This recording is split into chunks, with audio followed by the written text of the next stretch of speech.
అయినా ఒక్క మాట నేను అడుగుతా ఉన్న తెలంగాణ ప్రజలు కూడా గట్టిగా ఆలోచన చేసుకోవాలి.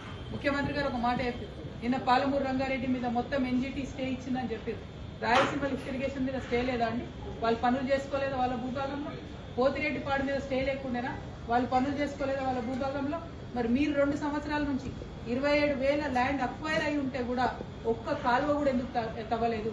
మీ డిప్యూటీ సీఎం గారి దగ్గర, ఫైనాన్స్ మినిస్టర్ గారి దగ్గర 12,000 ఫైళ్లు పెండింగ్ ఉన్నాయి. అందులో పాలమూరు రంగారెడ్డి ఇరిగేషన్ సంబంధించిన ఫైళ్లు, జిఎస్టీ యాడ్ అయిన ఫైళ్లు కూడా పెండింగ్ ఉన్నాయి. అందుకే ఒక్క కాంట్రాక్టర్ కూడా ఒక్క తట్టెడు మట్టి కూడా దవ్వుతలేడు. మీ వైఫల్యాన్ని కప్పించుకోవడానికి మీరు కేసీఆర్ గారిను, ప్రతిపక్షాలను తిడతామంటే ఇవాళ ఎడ్డి గుడ్డి తెలంగాణ కాదు, ప్రతి ఒక్కటి తెలిసిన తెలంగాణ. ప్రజలందరికీ వాస్తవాలు తెలుసు, తెలిసేటట్టుగా చెప్పడానికి తెలంగాణ జాగృతి బయలుదేరింది, జనం బాట పట్టింది.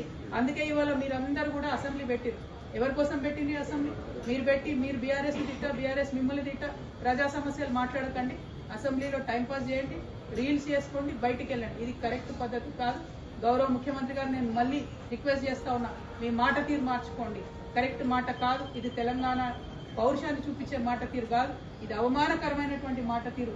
దేశంలో ఉన్నటువంటి టెర్రరిస్టులతో మీరు మీ ప్రతిపక్ష నాయకుల్ని పోలిస్తా ఉన్నారంటే మీరు చేసేది కూడా దేశ ద్రోహమే అన్న విషయాన్ని నేను ముఖ్యమంత్రి గారికి మరొకసారి తెలియజేస్తూ, మరి చైర్మన్ గారు నాకు ఏదైతే అవకాశం ఇస్తున్నారో 5వ తారీఖు నాడు దాన్ని సద్వినియోగం చేసుకొని నేను రాజీనామా చేయడానికి గల కారణాలను తెలంగాణ బిడ్డలందరికీ కూడా ఎక్స్ప్లెయిన్ చేస్తానని చెప్పి తెలియజేస్తూ సెలవు. జై తెలంగాణ.